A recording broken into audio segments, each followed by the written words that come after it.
Now joining me from the London podcast studios, making her first in-studio media podcast debut, it's talented people's Kimberley Godbolt. Hello. Hello, Matt. How are you doing? I'm good. It's lovely to see you here. Thanks for having me.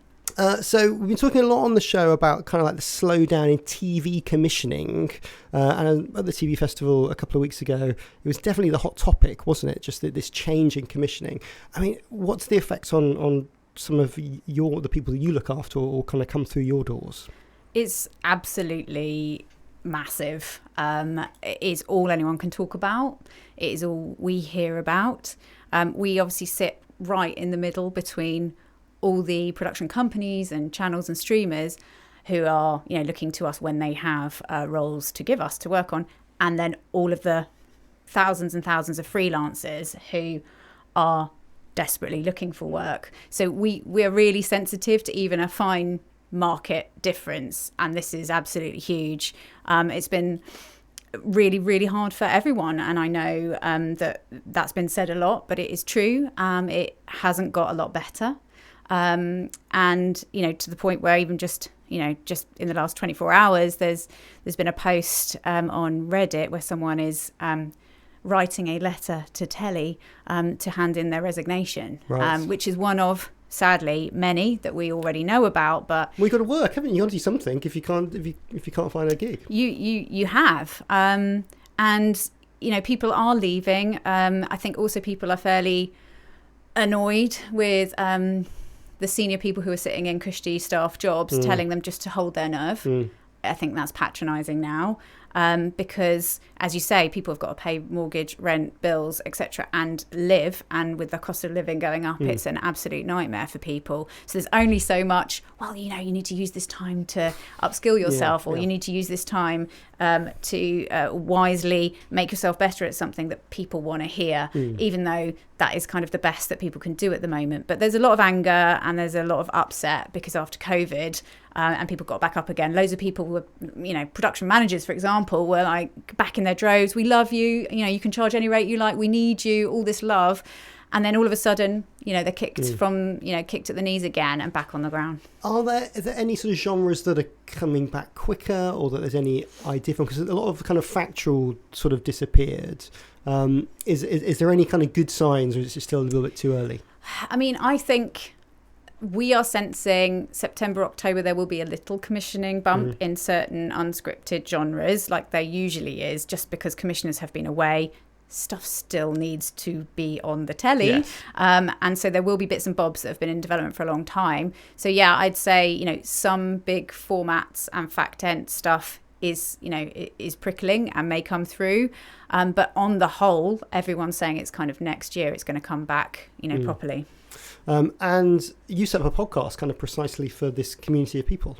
Yes. So the Imposter Club is a place for people to come and hang out and listen to very senior people talk about their own struggles and challenges in the industry, because there's this overwhelming sense of loneliness, that the freelance community are just not looked after and have nowhere to go and nowhere to turn, and that it's so easy to compare yourself to others and look around and go, how has that person got there so successfully and easily, and then feel, but I am totally left out from this and I must be terrible at my job, and have these imposter syndrome moments. So yeah, it's a place where some very senior names have come and talked incredibly candidly about their careers and the things that they faced, for other people to kind of listen in and feel better about themselves, but also learn how to handle the difficulties. So more on that later, and also all the details are in the show notes. And next to Kimberley, we've got the EVP of Global Thought Leadership for Kantar. It's Jane Ostler. Hi, Jane. How are you? I'm very good, thank you.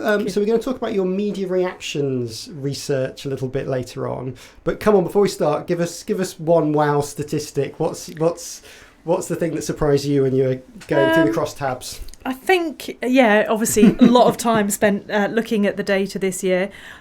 Surprising thing was probably that the number one channel for consumers in terms of where they like marketing activity and advertising is actually sponsored events. Okay. And in fact, the top 5 preferences among consumers are all out-of-home channels like posters, digital out of home, cinema ads and point of sale. So while consumers love all that, the top 5 for marketers are all digital channels where they accept advertising. So you've got this complete mismatch, literally in the top 5. Marketers not in tune with consumers. That's never happened before, has it? Anyway, it's outrageous. We'll get more into that a bit later on. First, though, story number 1. A big story has been the news that Mark Thompson, previously of the BBC and the New York Times, is taking over at CNN. A surprise to many, though everyone who's kind of written about it has said, well, this is quite obvious, isn't it? I hadn't seen anybody mention this before. And you can see why they chose him. Jane, why do you think Mark Thompson's decided to put his head above the parapet at CNN? Well, obviously, he's been in many challenging roles before, and he's been in many roles where the job is to bring forward a kind of legacy organisation and drag them kicking and screaming into a digital world. Whether they want to go or not. Exactly. And, there are obviously particular circumstances at CNN where they've had a period with a CEO who did not do the right things, yes. Who left under a bit of a cloud, tried to drag them to be more right wing, had a bit of a rebellion, a mutiny almost from some of the people who work there. So it's a problem. It's a problem, and from what I know, Mark Thompson is good at sorting that kind of thing out. I think the other thing is, all CEO roles now, they have to be really good on the strategy, but they also have to be really good on the execution, and possibly a new dimension, which is they also have to be really good at people. Yes. And that's diametrically opposed to perhaps old and also old school CEO profiles. So it strikes me that Mark Thompson has obviously all the attributes to do this, and he's obviously also got the interest in doing a really difficult job at the age of 66, which I think is brilliant. If companies make mistakes in hiring the wrong CEO, it can set an organisation back not by months but by years in a crucial time. Absolutely. I mean, Kimberley, the kind of the team at CNN have been sort of stuck with all of these changes. We had Warner Brothers Discovery buying it off of AT&T, so uncertainty about the ownership. Then they had Chris Licht, who was an interesting choice, and everyone was generally relatively positive when he started, but it went downhill very quickly. A bit of concern, like a Warner Brothers directing some stuff, with some stuff coming from Chris Licht, and they're stuck in the middle. I mean, is staff relations high up Mark's list, or is he going to be looking at other things? Oh, absolutely. I was going to say as well, I feel like with my headhunting hat on, I absolutely would have approached him about this role. I think he's an absolute dream for them. And from what we know, his leadership skills are brilliant. And he's said that he's going to spend the first couple of months listening and learning and, not just gunning whatever he thinks they should do straight off the bat. So I think that will be music to the team's ears.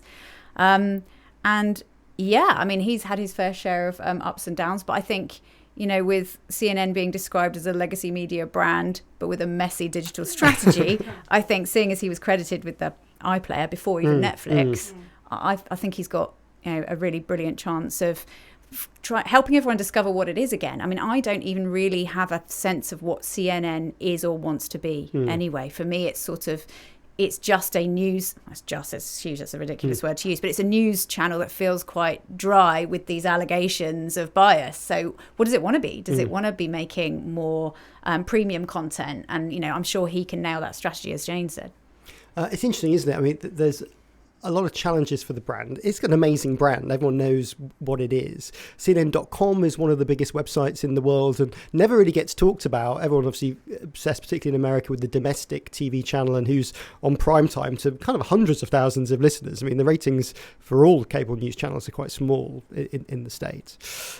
So maybe do you think his focus perhaps might not be broadcast, which is what everyone's obsessed with? Well, everyone is obsessed with broadcast, but also, as everybody knows, on the other side of the fence, you also have the challenge of how do you get your digital revenues to match your costs in an increasingly digital world.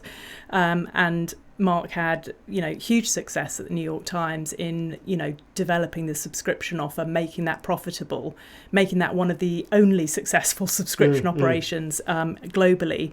And so he's got very good form in that regard. So understanding, advertiser revenue and the changes that are going on there is really important for him. A big challenge for CNN is all of their money comes from cable TV subscriptions, which basically cable companies have to pay CNN at a certain price per subscriber, whether they watch or not. Same for Fox News and MSNBC. So you've got this huge amount of cash that comes in, sort of unconnected to your product. Yes, exactly. And also the questions are, is that revenue reliable in a kind of general era of perhaps declining viewing among some audiences? So I think that the challenge really will be to, is what I said before, dragging them into a digital age and maintaining revenues and growing the digital ones will be a priority, I'm sure.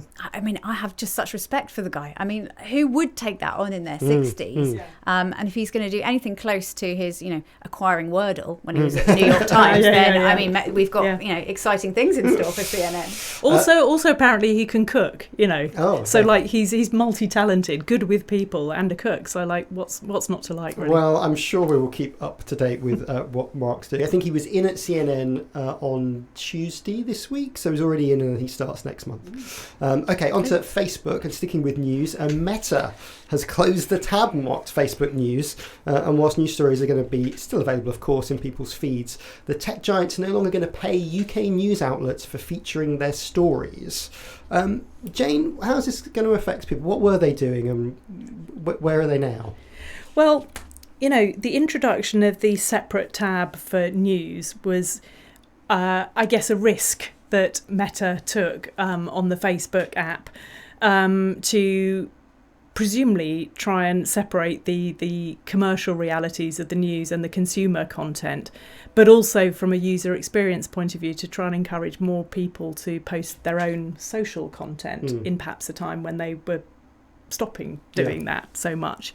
And I think the news battles have been going on for quite a long time in regards to who pays who for news. There was a bit of a standoff in Australia a few years ago about that. Because there's a view that Facebook has basically stolen all the money from news websites, whether this is entirely true, but the news organisations definitely feel like all the cash has been stolen. I mean, were these investments to news companies sort of money to just stay quiet and just... I think they were probably done under duress, because they had to, because there was a bit of an industry standoff. But the fact is, we all get our news from other places now as well. We go to X or we go to other original media brands and look at our news. Facebook isn't necessarily the place you would naturally go to for news.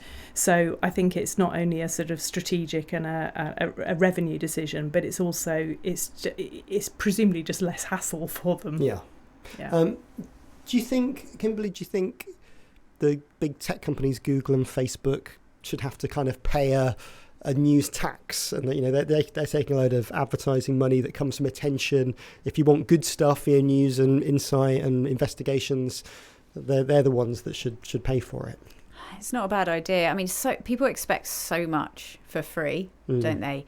And it is getting harder to figure out what news is reliable and trustworthy. So, I mean, personally, I can't say I would miss the news tab on Facebook, but it is... it's a grey area about who should pay for it all. And I mean, I know people are cross because Meta, Facebook used to say that, local newspapers and using these journalists in the field are the lifeblood of communities. And we want that organic content from the ground. And now they've just pulled it. But I also don't think it's a terrible decision either. And everyone's got to cut costs, and it will make people more entrepreneurial. I mean, so this is the closure of their community news project. NewsQuest, who are a participant, told Press Gazette this week, this is a cynical move from a company that takes billions of pounds from the UK advertising market and built their Facebook platform in part by free riding the quality content that news publishers provide. I mean, also there's been some issues in Canada who've tried to ape the Australian model, and they've pulled all news from Facebook, haven't they? They've gone, okay, if we're not going to play by those rules. The government have added some new laws in to force them to do something, so they've pulled news from the platform. Yeah, so it's a battleground, really, isn't it? And who knows where this will stop. But I think it's also something that speaks to what is Facebook's positioning? What is Facebook the app for now? There are various experiments that they've undertaken. Do you think it shows more confidence from Facebook? Because, I mean, they've kind of been through the mill a bit, sort of post-election and Trump and bias and Cambridge Analytica and everything. Actually, do they feel a bit more confident they don't need to pay off the news publishers anymore? That's a possibility, and I also think it is, as Kimberley's saying, it's a question of focus. Why keep going down one route when it causes you nothing but hassle, public communication issues, and possibly reputationally damaging problems as well. So maybe it's just simpler without it. People don't really know what Facebook is for anymore. You're bang on. And hardly any of the younger generation that most people are trying to advertise to use it. So I have no idea where it's going. But it's still a hugely popular channel for advertising because it still gets big reach. Yes. So there's a mismatch there. They're doing well. They're also a multi-product firm. You've got Instagram for the younger end. You've got WhatsApp, Threads, and they call Facebook Blue, I think, internally, the big blue app, and what kind of goes where. Sticking to news, Deadline reports that the BBC is keeping its options open when it comes to general election coverage in the wake of the Hugh Edwards scandal. So Hugh Edwards would normally present the election. He is unwell at the moment, so if there was a snap election tomorrow, he probably wouldn't be around for it. Even as we go into next year, is he going to be around? Is he going to be employed by the BBC? What's going to happen with that? Kimberley, who would you like to see anchor the BBC's election coverage? Anybody that jumps to mind? Someone much cooler and more fun. What about RuPaul? RuPaul's election race would be certainly different. Jane? Clive Myrie is actually my hero. I think he's super talented. I met him a few weeks ago in connection with Trick Awards, and he is, I think, one of the really solid and credible presenters with gravitas. He's also got a sense of humour, and he's adaptable as well, because he does that. He can do a quiz show, he can read news, he can be in a war zone. Why wouldn't you have somebody like this who he's more relatable, I think, than perhaps the very serious, slightly older school kind of political reporters. I think he's great. Love him. Well, speaking of unflappable, excellent hosts, I'll be back with more and my guests after this.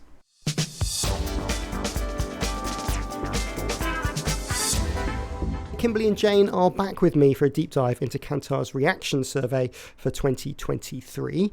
Jane, give me a little background. What's the job of this research? The job of this research is to examine the question of the medium being the message. So we talk a lot in research and in advertising about the importance of good creative, good ads, good content, whether it's influencer content or TV or audio advertising. We don't talk enough about the qualities of the media channels that they sit on and the media brands and what consumers think of those. So when we look at our media reaction study, we surveyed 16,000 consumers in 23 markets and also 900 marketers as well. But we asked them the questions about channels and brands, and we asked them to rate them on a number of dimensions, both positive and negative. So what do you think about advertising on this channel? And, is it dull and boring? Is it fun and informative? Is it excessively frequent? Is it overly targeted? So we get all these positive and negative opinions, and then we can say which ones stack up better against the others. And we've done it, as I said, in 23 markets. And in those markets, we look at local brands as well as the global brands that are there. And then we ladder that up at a global level, both online and offline channels. And does it shift market to market a lot? Yes. In local markets, you often see that local publications come out either number one or number two. And some of the global ones are in there as well. But in terms of actual media channels, there is quite a lot of consistency around the world, about what people think about events and TV and, and digital channels as well. But as I said, the interesting thing is there's massive divergence between what consumers think and what marketers think. Yes, so we heard a bit about outdoor, but also online video sort of remains the marketeer's darling, doesn't it? Yes, and that's in a way I suppose it's like the sexy way of getting reach nowadays, because a lot of marketers' focus is on digital channels. They're still growing, even if it's at a slightly declining rate since last year. We also ask marketers what their planned spend intentions are by channel for 2024, and then we rate that as the net positives or the net negatives, and the top 10 stated channels by marketers for growth next year are all digital, including podcasts. You'll be glad to hear. What's up there? What's at the top? Well, the top is online video, as you said, but you've got things like influencer marketing in there, podcasts, social media channels, stories appear quite highly as well. Metaverse has gone down drastically since last year. It's not had a good year. No, metaverse is definitely not growing as fast as we think. And there are other things that are happening as well, like TV has gone down in terms of its preference among marketers.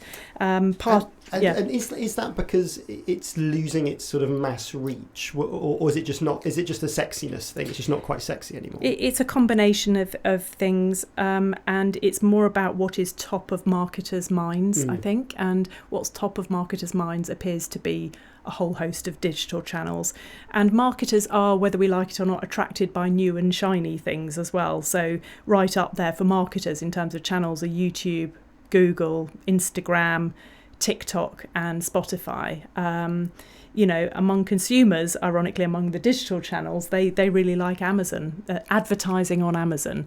And the reason for that is because it's relevant. It's targeted right, because Amazon obviously knows everything about you.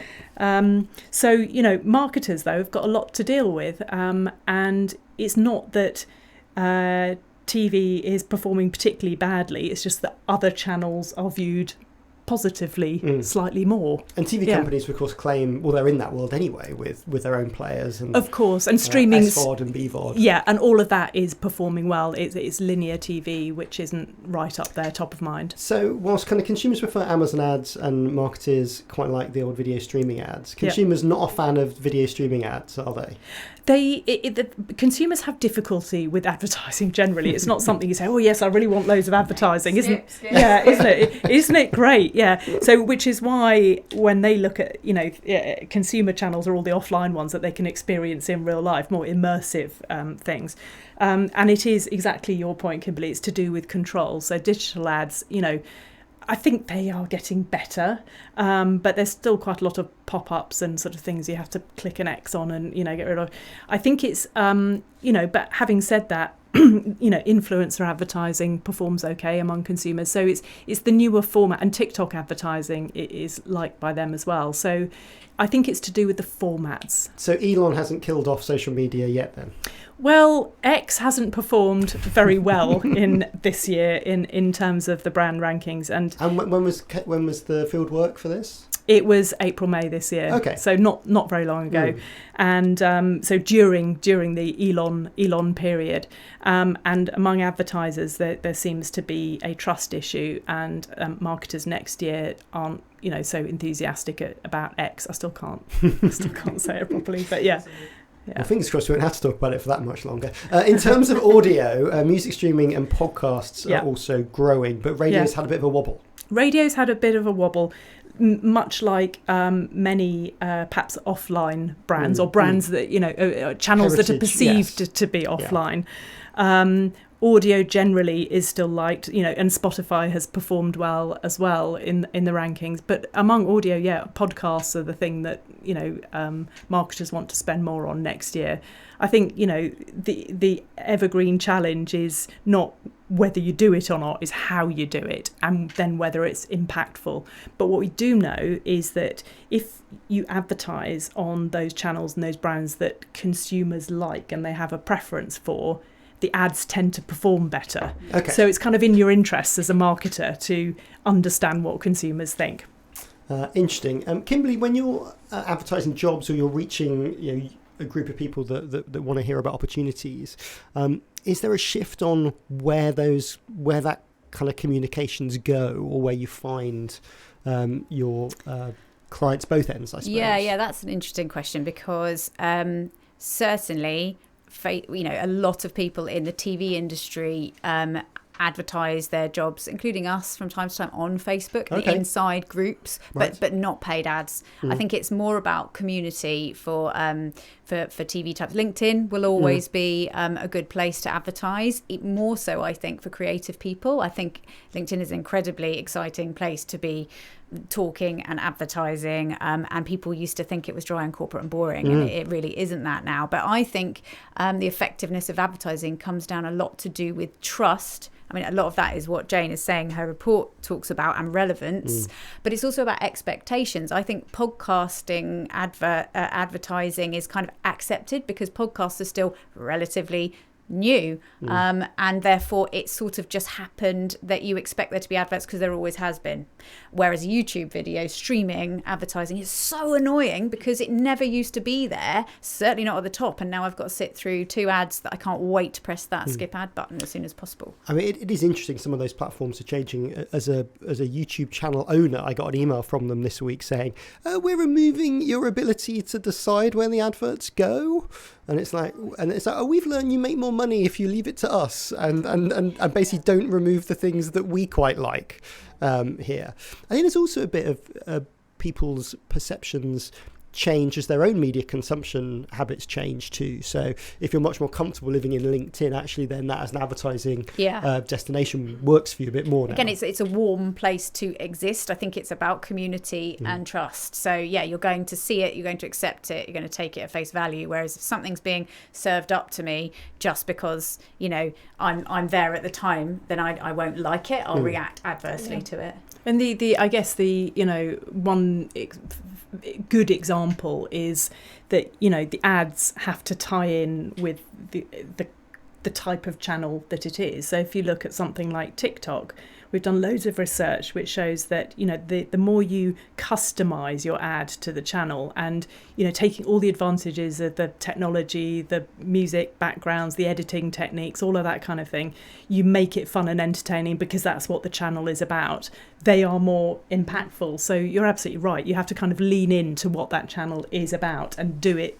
in the right way for your brand, but also for the consumers. Well, the rise of digital audio and Spotify and the rise of digital advertising, particularly in Spotify, hasn't been ignored by criminals. And if you saw this week, so this is criminals in Sweden. Of course it would be Sweden, where Spotify comes from. They want to launder their money, and rather than follow Breaking Bad and opening a nail shop or something like that, what they've done is they've released music on Spotify, paid ne'er-do-wells to basically click play on all the streams, and then claim the cash back from Daniel Ek and Spotify, which is an amazing story. Spotify say that they don't think this is true, though some criminals said, no, we definitely do this. It blew my mind when I read this story. I had to read it a couple of times to get my head around it. It's actually really complex.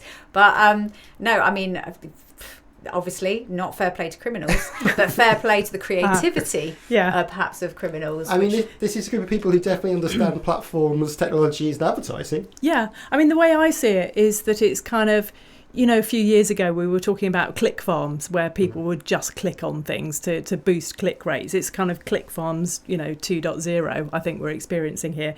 And as Kimberley says, it's like a great idea for a crime. But, a couple of the stories I read saying, there is no evidence that it is happening, so it could be entirely fiction. Who knows? There's been some other stories around Spotify, people putting white noise on there and taking the ad money from it, because obviously there's this big pool of cash that gets distributed in a variety of different ways that kind of annoys everybody. So if you can find an angle, find an edge, get some of that good .com cash in your pocket. Honestly, I didn't even know you could make money from having streams on Spotify. I just use it to make my own like playlists for parties and stuff. So it's a whole new world to me. And of course, music artists will complain that they're not paid enough for their streams. So there's a whole industry battle going on there about rightful reward for content. Well, I look forward to that Spotify have these sort of twice yearly look at all the amazing things we're doing.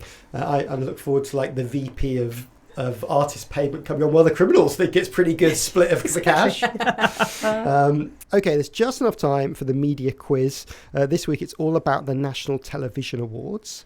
What normally happens is the media industry come up with a shortlist, and then the public themselves, they get to vote for the winners. So just to keep everyone abreast of what the public think, I'm going to name the category and 2 shortlisted shows. You just have to tell me who won. Who we think won or who we would have preferred to win? No, who actually won. We can talk about that afterwards. Okay. Okay, so buzz in with your name if you know the answer. So Jane, you'll say Jane. And Kimberley, you'll say Kimberley. Right, here we go. Question number 1. Best daytime. Was it The Repair Shop or This Morning? Kimberley. The Repair Shop. It was The Repair Shop. They won at the expense of This Morning.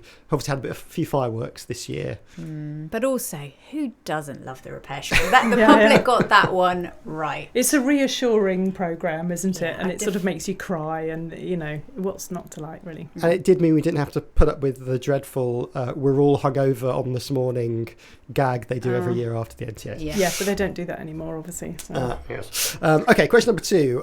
The Bruce Forsyth Entertainment Awards. Who won it? Anton Deck or Gogglebox? Oh, Kimberley. Oh, you just...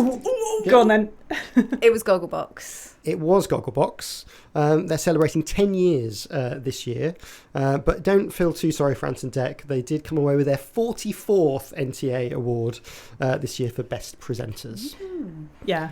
How do you feel about that, Jane? I don't know. It's like, it's sort of relentless, the Anton Deck thing, isn't it, really? It just sort of goes on and on, despite their own dramas, which they've had. Who's the next Anton Deck? Surely there's another Anton. Refresh required. Gogglebox, worthy winner. Yes, absolutely. I mean, I am slightly... bored of the photos of my peers and my friends who all work on Gogglebox and who I think are fantastic for the record, but wow, it's every year as well, it seems. I went and saw a session at the Edinburgh TV Festival celebrating 10 years of Gogglebox. And I mean, it's still a massive ratings winner for Channel 4. They're sort of stuck with it. It is. I remember I was working at Studio Lambert at the time the development team were coming up with it, and I was making a cup of tea in the kitchen, and one of the team, we were just doing the small talk over the kettle boiling. What are you working on, Kimberley? I'm on Undercover Boss here. What are you working on? Oh, we're doing this. I'm in development. Yeah, we're making this pitch deck about people who are watching TV. So we're filming the people who are watching the TV. And we were both like, okay, move on. And then look what happened. They showed some great clips of the international Goggleboxes from around the world, and lovely to see equivalents everywhere. But it is a great way that it does, unlike many shows, it does sort of reflect, I think, Britain. Yes, it really does. Yes, and the characters that they choose, people become invested in, but also it's kind of gentle humour as well. So it's a kind of reassuring watch, isn't it? It feels familiar. I used to think it was like a much more human version of the Anne Robinson points of view. Yeah. And more entertaining. Yeah. Right, question number 3. Best comedy. Did it go to Ghosts, Ted Lasso, or Young Sheldon? Oh, Kimberley. Oh. I want to go on, Jane. You had your hand up. Yeah, no, because I was gonna say something, but I'm not sure about that. So you go. I think first. I know what it is, but I know what it should have been. Okay, who did win? Is it Young Sheldon? Yes, Young Sheldon did win. I mean, Ted Lasso for the win, personally. Well, I think I can just hear in the background Scott Bryan screaming about ghosts, because he was very annoyed that Ghost didn't win. I mean, Young Sheldon, it's back to the public have the public's taste, don't they? Yeah, and full disclosure, I used to chair TRIC Awards, Television Radio Industry Club, and I'm now still on the committee. And the public vote, if that's the route you go down, has to win. And I guess there's a reach issue about who's going to vote, who can be bothered to vote. and motivated groups enjoy voting in these things. And how did they pick the public that vote? I mean, I don't know anybody who had that. Is it phone lines? Online. So it's open to, obviously, the people who are nominated encourage their fans to vote for them.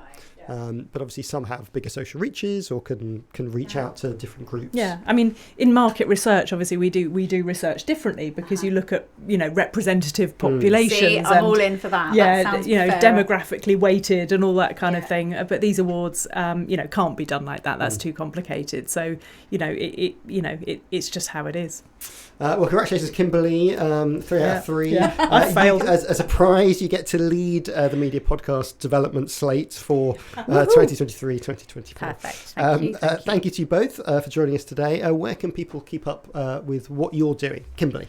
So people can find me. I'm very active on LinkedIn and at talentedpeople.tv, and of course the Imposter Club podcast, which is on all the usual podcasts. Wherever you're listening to this one. And Jane? Well, you can find me on LinkedIn. Obviously, I'm active there as well. Kantar.com/media reactions is where you can download the booklet of the research that I was just talking about. And we have a podcast as well called Future Proof, which is all about marketing and brands. Thank you both.